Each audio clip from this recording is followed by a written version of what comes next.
नमस्कार मित्रांनो, कसे आहात सगळे? मस्त मजेत ना? एस क्लास एज्युकेशन बाय सुहानीमध्ये तुम्हा सर्वांचं मनापासून स्वागत आहे.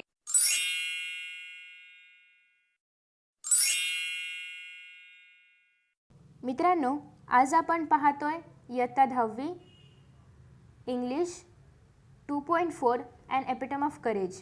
ॲन एपिटम ऑफ करेज म्हणजे काय? तर करेज म्हणजे धैर्य, म्हणजेच धैर्याचे मूर्तिमंत रूप. आपण पाहत असतो की आपल्या आजूबाजूच्या परिसरामध्ये काही व्यक्ती असतात की जे दिव्यांग असतात. मग तरी पण त्या दिव्यांग व्यक्ती असूनही त्या कधीही खचून नाही जात, तर त्या दुप्पट आत्मविश्वासाने किंवा दुप्पट प्रयत्नांनी ते स्वतःचं ध्येय साध्य करतात. असे अनेक उदाहरणं आपल्या आजूबाजूला असतात आणि त्यांच्याकडे बघून आपल्याला असं म्हणावंसं वाटतं की काय धैर्य आहे, किती धैर्य आहे त्यांच्यामध्ये. मग त्यांच्याकडे बघून आपल्या मनामध्ये असं वाटतं की खरंच हे सगळे लोक किंवा हे जे सगळे दिव्यांग आहेत, जे म्हणजे आपण धडधाकट असूनही, आपल्याला देवाने 2 हात 2 पाय सगळे काही अवयव दिले असूनही आपण कधी कधी म्हणतो की मला हे जमणार नाही, मला ते जमणार नाही. पण दिव्यांग लोक मात्र असं कधी म्हणतच नाहीत, कारण ते लोक शरीराने जरी अपंग असले तरी मनाने अपंग नसतात आणि म्हणूनच ते त्यांच्या आयुष्यामध्ये इतकं यश संपादन करतात की ते बघून आपल्यालाही आपलीच लाज वाटते की आपण असं आपल्याला का म्हणतो. आपण एवढं चांगलं सुदृढ असूनही, धडधाकट असूनही आपण स्वतःला असं कमी का लेखतो. मग असं आपल्याला त्या लोकांकडे बघून त्यांच्याकडून प्रेरणा मिळते. मग असेच एक व्यक्तिमत्व आहे, असंच एक आदर्श व्यक्तिमत्व आहे की ज्यांना धैर्याचे उत्तम उदाहरण म्हणता येईल, ते म्हणजे डॉक्टर स्टीफन हॉकिंग. आणि डॉक्टर स्टीफन हॉकिंग यांच्यासारखेच आपल्या आजूबाजूच्या परिसरामध्ये अनेक व्यक्ती असतात, जसे की अरुणिमा सिन्हा. अरुणिमा सिन्हा यांचा धडा आपण मराठीच्या पुस्तकामध्ये देखील पाहिलेला आहे आणि त्यातूनही नक्कीच आपल्याला आपल्या ध्येय साध्य करण्यासाठी प्रेरणा मिळते. मग या ठिकाणी एक छोटीशी लाईन दिलेली आहे की handicapped are those who refuse to take up challenges. म्हणजे हँडिकॅप्ड म्हणजे काय? दिव्यांग असे लोक असतात की जे चॅलेंजेस घ्यायला नाकारतात, म्हणजे जे आव्हाने स्वीकारत नाहीत. Even with all their senses and physiology in perfect condition. म्हणजे जरी त्यांचे सेन्सरी ऑर्गन्स म्हणजे ज्ञानेंद्रिय आणि त्यांच्यामध्ये शारीरिक क्षमता असूनही किंवा शरीर त्यांचं चांगल्या स्थितीमध्ये असूनही ते चॅलेंजेस घ्यायला जर नाकारत असतील तर ते खरे हँडिकॅप्ड आहेत. कारण ते एवढे सुदृढ असूनही, त्यांना देवाने सगळे अवयव दिले असूनही जर ते आव्हानं स्वीकारत नसतील तर ते हँडिकॅप्ड आहेत. म्हणजेच आपल्याला हँडिकॅप्ड कोण याची एक चांगली व्याख्या दिलेली आहे की जे आव्हानं स्वीकारत नाहीत, ज्यांच्यामध्ये शारीरिक क्षमता चांगली आहे किंवा ज्यांची ज्ञानेंद्रिय चांगल्या स्थितीमध्ये आहेत, असं असूनही जे लोक आव्हाने स्वीकारत नाहीत तर ते खरे हँडिकॅप्ड आहेत. ओके, सो नेक्स्ट आपल्याला या ठिकाणी चार्ट दिलेला आहे, ज्याच्यामध्ये आता आपण हँडिकॅप्डला मराठीमध्ये दिव्यांग म्हणतो. आधी अपंग म्हटलं जायचं, पण आता अपंग हा शब्द न वापरता दिव्यांग हा शब्द वापरतात. मग अशाच प्रकारे काही आधी टर्म्स वापरल्या जायच्या, बट त्या आता नाही वापरल्या जात, कारण हँडिकॅप्ड लोक असले तरी पण ते व्यक्ती आहेत, मनुष्य आहेत आणि त्यांना आपण असं अपंग बोलून कमी नाही लेखायला पाहिजे. म्हणून त्यांच्यासाठी दिव्यांग हा एक छान शब्द शोधलेला आहे. आणि अशाच प्रकारचे काही शब्द आता चेंज झालेले आहेत. आधीचे टर्म्स वेगळे होते आणि आत्ता मात्र खूप छान शब्द त्यांच्यासाठी देण्यात आलेले आहेत. तर व्हिज्युअली चॅलेंज्ड हा एक शब्द आहे आत्ताचा रिसेंट. आधी व्हिज्युअली चॅलेंजला आपण ब्लाइंड बोलायचो, पण ब्लाइंड आता बोललं जात नाही, आता व्हिज्युअली चॅलेंज्ड बोललं जातं. नेक्स्ट आहे डिफ म्हणजे काय? बहिरा. मग त्याला आता नवीन टर्म काय बोलण्यात आलेलं आहे, तर हिअरिंग इम्पेअर्ड. ओके, नेक्स्ट आहे स्पीच इम्पेअर्ड म्हणजे काय? तर ज्यांना बोलता नाही येते तर त्यांना आधी डंब बोललं जायचं. त्याच्यानंतर आहे मॅड. आता मॅड नाही बोललं जात, आता त्याला मेंटली इल किंवा मेंटली रिटार्डेड असं बोललं जातं. आधी लेम बोललं जायचं कशाला? जे फिजिकली कुठल्या तरी पार्टने हँडिकॅप असतील तर त्यांना लेम न बोलता तर फिजिकली हँडिकॅप्ड असं बोललं जातं. ओके, सो अशा प्रकारे काही टर्म्स आता चेंज झालेले आहेत. आता ही जी स्टोरी आहे तर ही स्टोरी तुम्ही लिहू शकता. आपण स्टोरी रीड करूया. Read the beginning and complete the story in your on words. तुम्हाला स्वतःला ही स्टोरी लिहायची आहे. सो स्टोरी अशी आहे, स्टार्टिंग अशी आहे की Sumit the son of a shoe maker. Sumit एका चांभाराचा मुलगा असतो. Was a highly intelligent student. खूप इंटेलिजंट असतो, खूप हुशार असतो. In a municipal school. एका म्युन्सिपल स्कूलमध्ये तो शिकत असतो. His maths teacher called him Einstein. आणि त्याचे मॅथ्सचे टीचर त्याला आईन्स्टाईन म्हणून पुकारायचे. For he was brilliant in maths. कारण तो मॅथ्समध्ये खूप हुशार होता, म्हणून त्याचे मॅथ्सचे टीचर त्याला आईन्स्टाईन म्हणायचे. ही लव्ड मॅथ्स आणि त्याला मॅथ्स पण खूप आवडायचं. Sumit wanted to study further after SSC आणि त्याच्या 10वीच्या परीक्षेनंतर SSC नंतर सुमितला पुढे शिकायचं होतं. However he suffered from polio, परंतु त्याला पोलिओ झाला आणि मग पुढची स्टोरी तुम्हाला कंटिन्यू करायची आहे आणि आपल्याला एक पॉझिटिव्ह आणि फेवरेबल एंडिंग या स्टोरीला द्यायचं आहे. मग तुम्ही सांगू शकता की त्याला जरी पोलिओ झाला असला तरी पण त्याने मनातून हार नाही मानली. त्याच्या शिक्षकांनी त्याला प्रोत्साहन दिलं, आजूबाजूच्या परिस्थितीमधून त्याला प्रेरणा मिळाली आणि मग त्याला जरी पोलिओ झाला असला तरी पण त्याने पुढे खूप मेहनत केली आणि त्याचं गणितावरचं प्रेम त्याने कमी होऊ दिलं नाही आणि याच गणितावरच्या प्रेमाच्या आधारे तो पुढे म्हणजे गणितामध्येच करिअर करण्यासाठी तो पुढे CA झाला.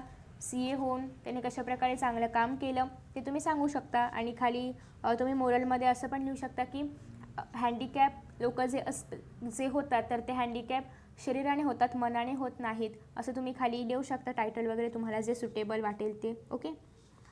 त्याच्यानंतर पुढे आहे ॲन एपिटम ऑफ करेज. आता आपण स्टोरीकडे येणार आहोत की मूळ स्टोरी काय आहे.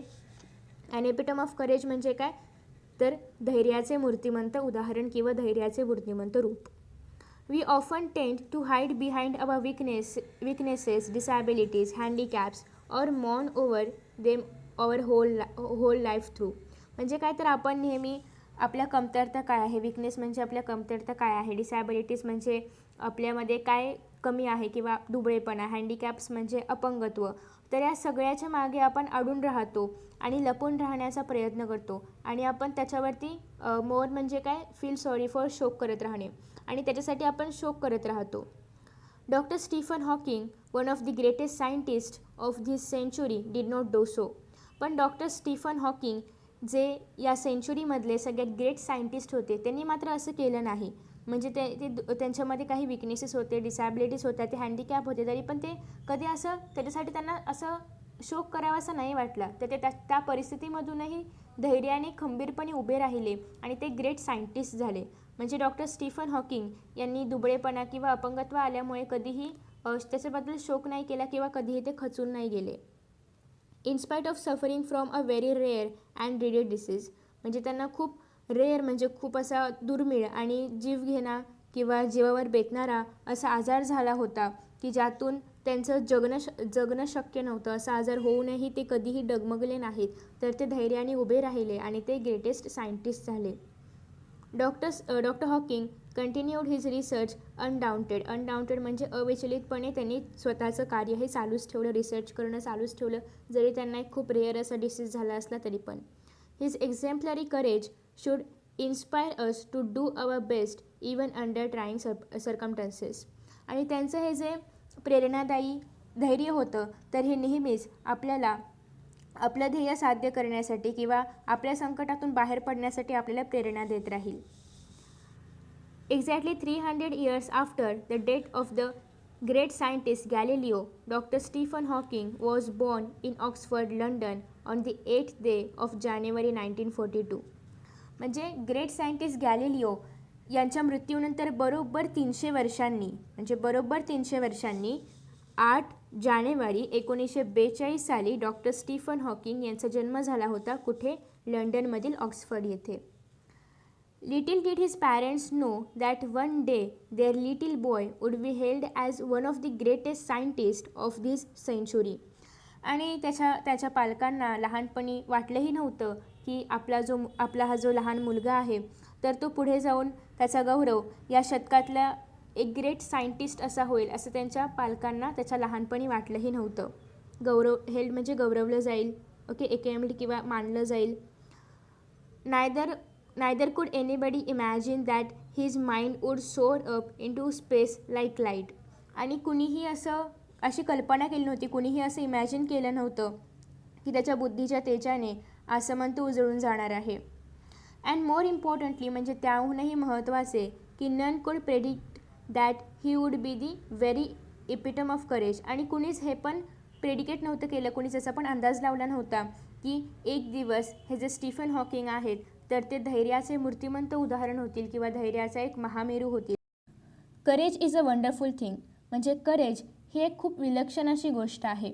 इट इज दॅट क्वालिटी म्हणजे करेज ही एक अशी क्वालिटी आहे which makes people not lose heart when faced with e great calamity. मग करेज ही एक अशी गोष्ट आहे किंवा एक असा गुण आहे की जो एखाद्या व्यक्तीला महाभयंकर संकटामधून बाहेर पडण्यासाठी किंवा महाभयंकर संकटाला सामोरे जाण्यासाठी प्रयत्न करत असतो किंवा बळ देत असतो. म्हणजेच करेजमुळे किंवा करेज या गुणामुळे आपण कुठल्याही संकटाला सामोरे जाऊ शकतो असा हा गुण आहे. It would not be an exaggeration to say that Dr. Stephen Hawking, a living legend of cosmology, is the very personification of courage and hope. म्हणजे आपण जर असं म्हटलं तर अतिशयोक्ती ठरणार नाही की डॉक्टर स्टीफन हॉकिंग हे कॉस्मॉलॉजी म्हणजे काय तर विश्वनिर्मितीशास्त्रातील एक आख्यायिका होते, एक खूप महत्त्वाचे किंवा एक महान पुरुष होते आणि धैर्य आणि आशावाद, होप म्हणजे आशावाद, याचं ते मूर्तिमंत उदाहरण होते असं जर आपण म्हटलं तर ते अतिशयोक्ती ठरणार नाही. Except his mind, his whole body is bound to a wheelchair thanks to a cruel quirk of fate. Cruel quirk of fate म्हणजे काय तर नियतीचा क्रूर खेळ. तर नियतीच्या क्रूर खेळामुळे त्यांचं माइंड किंवा त्यांची बुद्धी सोडलं तरी त्या सगळं त्यांचं पूर्ण शरीर हे व्हीलचेअरला जखडलेलं होतं. He is one of the greatest scientist of this century. म्हणजे असं असूनसुद्धा ते या शतकातले, या सेंचुरीमधले सगळ्यात ग्रेट सायंटिस्ट आहेत, सगळ्यात महान शास्त्रज्ञ आहेत. An average child Stephen grew up to be a normal teenager. सर्वसाधारण मुलांप्रमाणेच स्टीफन देखील एखाद्या नॉर्मल टीनेजरप्रमाणे वाढत होते.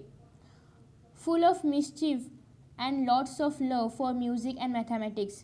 सर्वसाधारण मुलाप्रमाणे तेही भरपूर खोड्या करणारे होते. मॅथमॅटिक्सवर आणि म्युझिकवरती, गणितावरती आणि संगीतावरती प्रेम करणारे ते होते. म्हणजे त्यांना गणित आणि संगीत किंवा म्युझिक हे विषय खूप आवडायचे. Even though his father wanted him to study medicine, he was bent on studying mathematics. त्याच्या वडिलांना त्याने मेडिसिनचं स्टडी करावं म्हणजे वैद्यकीय शिक्षण घ्यावं असं वाटत होतं, पण तरीही स्टीफनचा कल मात्र मॅथमॅटिक्सवरती होता, मॅथमॅटिक्सकडे होता. The university of Oxford at that time did not have a course in mathematics, so he opted to study physics instead. आणि त्या काळामध्ये ऑक्सफर्ड विद्यापीठामध्ये गणिताचा कोर्स नसल्यामुळे, गणिताचा अभ्यासक्रम नसल्यामुळे त्याऐवजी स्टीफन यांनी फिजिक्सचा म्हणजेच भौतिकशास्त्राचा अभ्यास करायचे ठरवले. ॲट दी एज ऑफ 17 म्हणजे 17 वर्षाचे असताना Stephen started noticing that he was becoming increasingly clumsy and even fell down a couple of times for no reason. आणि जेव्हा ते 17 वर्षाचे झाले होते तेव्हा स्टीफनला असं जाणवू लागलं होतं की त्यांच्या हालचालींमध्ये जडत्व आलेलं आहे, बोजडपणा आलेला आहे. क्लमझी म्हणजे काय तर बोजडपणा किंवा जडत्व आलेलं आहे. And even fell down a couple of times for no reason. आणि ते 1-2 वेळा असेच तोल जाऊन खालीही पडले होते, काही कारण नसताना ते तोल जाऊन खाली पडले होते. This perplexed him and he went to see his family doctor who diagnosed him as suffering from an extremely rare disease, ALS or LOU Gehry's disease, that affects the nervous system and eventually weakens all the muscles of the body. म्हणजेच काय तर जेव्हा त्यांना असं वाटू लागलं की आपल्या हालचालींमध्ये आपल्याला बोजडपणा जाणवतो, आपल्याला जडत्व जाणवतं आहे किंवा आपण 2-3 वेळा काही कारण नसताना खाली पडलो होतो तोल जाऊन, तर या सगळ्यांमुळे गोंधळलेले जे स्टीफन होते तर ते त्यांच्या फॅमिली डॉक्टरकडे गेले की नक्की आपल्याला काय झालं हे तर कळलं पाहिजे. यासाठी सल्ला घेण्यासाठी ते त्यांच्या फॅमिली डॉक्टरकडे गेले. मग त्याच्यानंतर फॅमिली डॉक्टरने असं डायग्नोज केलं म्हणजे असं निदान झालं की स्टीफन यांना ALS किंवा LOU गेहरीज डिसीज झालेला आहे. डिसीजचं नाव आहे ALS किंवा LOU गेहरीज डिसीज. मग हा जो डिसीज आहे तर हा काय करतो की नर्वस सिस्टीम जी आहे, चला आपण मज्जासंस्था म्हणतो, तर मज्जासंस्थावरती परिणाम करतो आणि weakens all the muscles of our body. आणि आपल्या बॉडीमधले सगळे मसल्स कमकुवत करतो, सगळे स्नायू कमकुवत करतो, असा हा डिसीज आहे. Stephen says that even as a child, म्हणजे स्टीफन तेव्हा सांगतात की even as a child his muscle coordination was nothing to write home about. म्हणजे जेव्हा ते लहान होते तेव्हा पण त्यांची आठवण ते सांगतात की जेव्हा ते लहान होते तर तेव्हा पण लहान वयामध्ये असताना पण त्यांच्या मसल्समधलं जे कोऑर्डिनेशन होतं ते काय एवढं पण चांगलं नव्हतं. आणि he recollects that his handwriting would send his teacher into a fit of frenzy. आणि ते आठवून सांगतात की त्यांचं जे हँडरायटिंग होतं यामुळे त्यांचे टीचर खूप त्रस्त व्हायचे त्यांचं हँडरायटिंग बघून, खूप राग करायचे ते त्याच्या हँडरायटिंगचा. Nor was he incline toward sports, आणि ते त्यांचा स्पोर्ट्सकडे पण कल नव्हता. Nevertheless this disease came as a bolt from the blue, म्हणजेच त्यांचा स्पोर्ट्सकडे पण कल नव्हता. आणि असे असले तरी पण त्यांना झालेला हा जो डिसीज होता ALS किंवा LOU गेहरीज डिसीज, तर हा त्यांना एक हादरवून टाकणारा होता. त्यांच्यावरती एक हादरवून टाकणारा असा एक आघात झाला होता या डिसीजमुळे, या आजारामुळे. How much time he had left on this planet was very uncertain, आणि मग या भूतलावरती ते अजून किती दिवस जगणार आहेत याची काही शाश्वती देता येत नव्हती, हे अनिश्चित होतं. The prognosis was bad and the doctors said they could not do much, आणि जे रोगाचं निदान झालं होतं ते खूप वाईट झालेलं होतं, आणि डॉक्टरांच्या म्हणण्याप्रमाणे ते याच्यापुढे म्हणजे त्यांना काही करता येईल या आजारावरती असं काही नव्हतं. Undaunted Stephen decided to continue his research and even got engage to a Jane Wilde, आणि अनडाउंटेड म्हणजे अविचलित किंवा खचून न गेलेले. मग खचून न जाता स्टीफन यांनी आपले संशोधन पुढे असंच चालू ठेवण्याचा निर्णय घेतला, आणि जेन वाइल्ड यांच्याशी त्यांनी विवाह देखील केला. त्यानंतर पुढे डॉक्टर स्टीफन हॉकिंग म्हणतात, Hawking says that ironic as it may sound, it is at this dismal stage he begin enjoying life the most. आणि हॉकिंग म्हणतात की तुम्हाला हे ऐकून उपहासात्मक वाटेल, परंतु आयुष्याच्या याच वळणावरती मी जास्तीत जास्त आयुष्य एन्जॉय करत होतो. This, he says, was because he started living life for the moment and continued his doctoral research work with renewed vigor. हे ते असं म्हणू शकतात कारण त्यांनी जीवन जगणं हे एका क्षणापुरते जगायला सुरुवात केलेली होती, आणि त्यांचे जे डॉक्टरल रिसर्च म्हणजे डॉक्टरकीचं जे शिक्षण आहे किंवा जे संशोधन आहे ते त्यांनी पुन्हा नव्या जोमाने सुरू केलेलं होतं. वायगर म्हणजे जोमाने. इन द मेन वाईल म्हणजे दरम्यानच्या काळामध्ये the disease worked its way into Stephen's body and left him disabled. आणि दरम्यानच्या काळामध्ये स्टीफन यांना झालेला आजार याने स्टीफनच्या संपूर्ण शरीरावरती कब्जा केलेला होता आणि त्यांना पूर्णतः अपंग केलेलं होतं. ही begin studying the concept of black holes. आणि स्टीफन यांनी कृष्णविवर या संकल्पनेचा अभ्यास करायला सुरुवात केलेली होती. टू गेट हिज PhD, त्यांची PhD मिळवण्यासाठी त्यांनी ब्लॅक होल्स कृष्णविवराचा अभ्यास करायला सुरुवात केली होती. डॉक्टर ऑफ फिलॉसॉफी म्हणजे काय PhD. बाय धिस टाईम, आणि या कालावधीमध्ये he was confined to a wheelchair and was rapidly losing control on his hands and speech. आणि या काळामध्ये ते व्हीलचेअरवरती पूर्णतः जखडलेले होते आणि व्हीलचेअरच्या मदतीनेच ते काम करत होते. आणि याच काळामध्ये त्यांचं जे कंट्रोल आहे त्यांच्या हातावरचं, त्यांच्या बोलण्यावरचं ते सुटू लागलं होतं. म्हणजे त्यांच्या हातावरचं आणि त्यांच्या बोलण्यावरचं देखील कंट्रोल या आजारामुळे सुटू लागलं होतं. The study of black holes sparked his imagination with bright ideas. आणि कृष्णविवराच्या या अभ्यासाने त्यांच्या कल्पनाशक्तीला नवकल्पनांचे धुमारे फुटले. He made many epoch making statements that shook established theories. आणि त्यांनी असे काही नवीन स्टेटमेंट्स किंवा असे काही नवीन युगप्रवर्तक विधानं सिद्ध केली की आधी ज्या थिअरीज सिद्ध केल्या गेलेल्या होत्या त्यांनाही त्यांनी हलवून सोडलं, हादरवून सोडलं. Scientist believe that the universe begin with a big bang. आणि सायंटिस्ट म्हणजे शास्त्रज्ञांचं असं मत होतं की या विश्वाची निर्मिती हे एका बिग बँगमुळे होऊन गेलेली आहे, एका प्रचंड अशा विस्फोटामुळे होऊन गेलेली आहे. बिग बँग थिअरी आहे. टू एक्सप्लेन धिस कॉन्सेप्ट, आणि ही जी बिग बँग कॉन्सेप्ट आहे ती एक्सप्लेन करण्यासाठी Stephen invented what it known as Lie algebra. आणि ही संकल्पना अधिक चांगल्या पद्धतीने स्पष्ट करण्यासाठी स्टीफन यांनी लाय अल्जेब्राचा शोध लावला. लाय अल्जेब्रा त्यांनी इन्व्हेंट केलं. दो कन्फाईन टू अ व्हीलचेअर, ते जरी त्या व्हीलचेअरला जखडले असले, with no control over his body save a finger and with a computer to help him express his thoughts.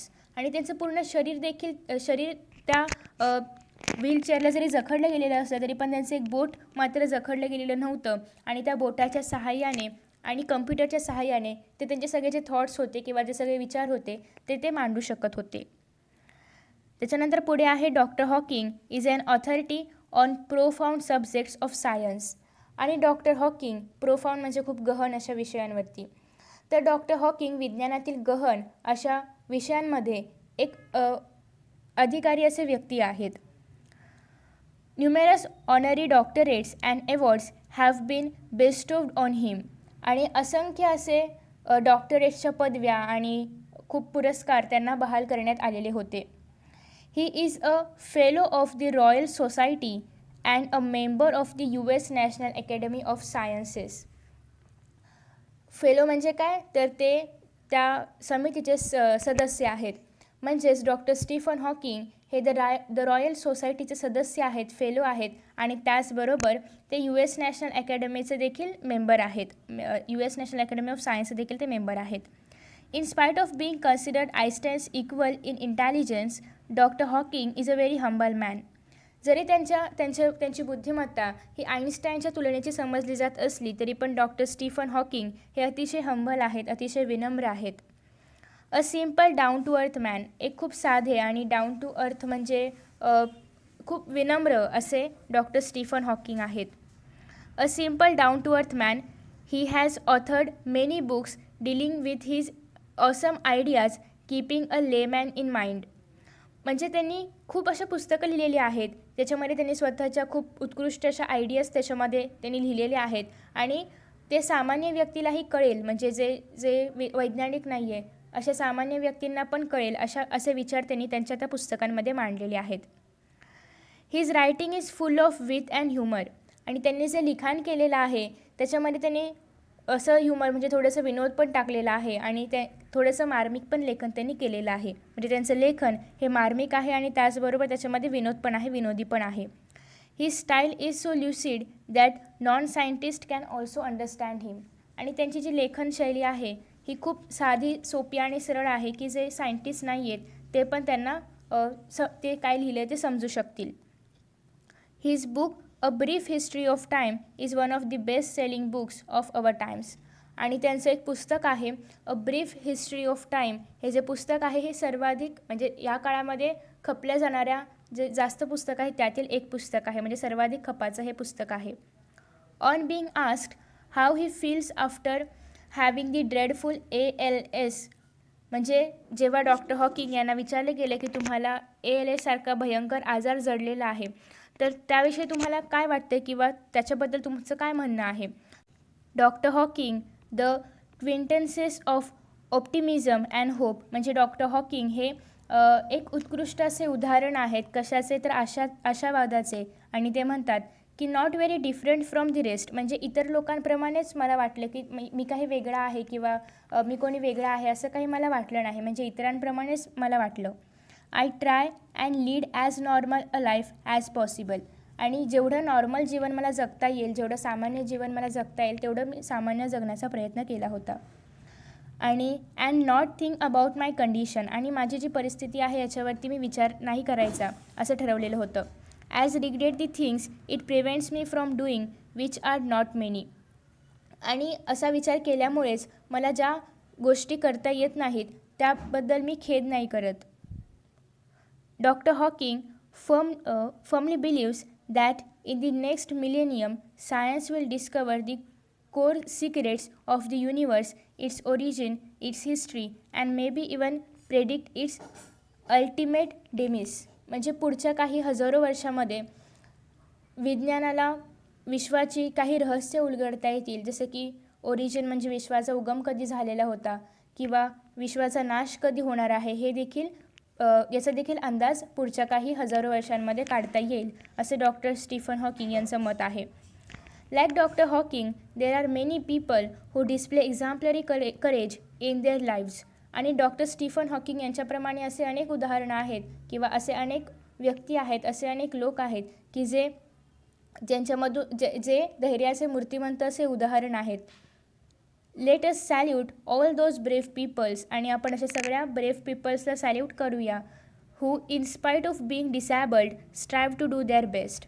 आणि ते दिव्यांग असूनही किंवा त्यांच्यामध्ये काही डिसॅबिलिटीज असून देखील त्याच्यावरती मात करून त्यांनी इतकं असाधारण असं काम केलेलं आहे. असे अनेक लोक आपल्या अवतीभोवती असतात आणि त्या सर्वांना आज आपण सॅल्यूट केलं पाहिजे. त्या सर्वांना आज आपण शतशः प्रणाम केला पाहिजे असं शेवटी या लेसनच्या शेवटी म्हणण्यात आलेलं आहे. मग असे अनेक उदाहरणं आहेत. डॉक्टर स्टीफन हॉकिंग यांच्यासारखे अनेक अशी उदाहरणं आहेत, जसे की अरुणिमा सिन्हा आहे. त्याचबरोबर प्रांजल पाटील आहे, जे की first visually challenged IAS officer आहेत. तर अशा प्रकारचे अनेक अशा व्यक्तिमत्व आहेत की ज्यांच्याकडून आपण आदर्श घ्यायला पाहिजे, ज्यांना आपण सॅल्यूट केलं पाहिजे, ज्यांना आपण प्रणाम केला पाहिजे, त्यांच्या करेजला आपण प्रणाम केला पाहिजे. तर अशा प्रकारे हा होता आपला lesson and epitome of courage. I hope की तुम्हाला हा लेसन समजला असेल आणि व्हिडिओ आवडला असेल. मित्रांनो, तुम्हाला जर हा व्हिडिओ आवडला असेल ना, तर नक्कीच व्हिडिओला लाईक करा, शेअर करा. त्याचबरोबर यांसारखे नवनवीन व्हिडिओज पाहण्यासाठी चॅनलला सबस्क्राईब करा आणि नोटिफिकेशन बेल आयकॉनवर क्लिक करा. म्हणजेच मी जेव्हा यांसारखे नवनवीन व्हिडिओज अपलोड करेन तेव्हा तुम्हाला त्याचं नोटिफिकेशन मिळत राहील.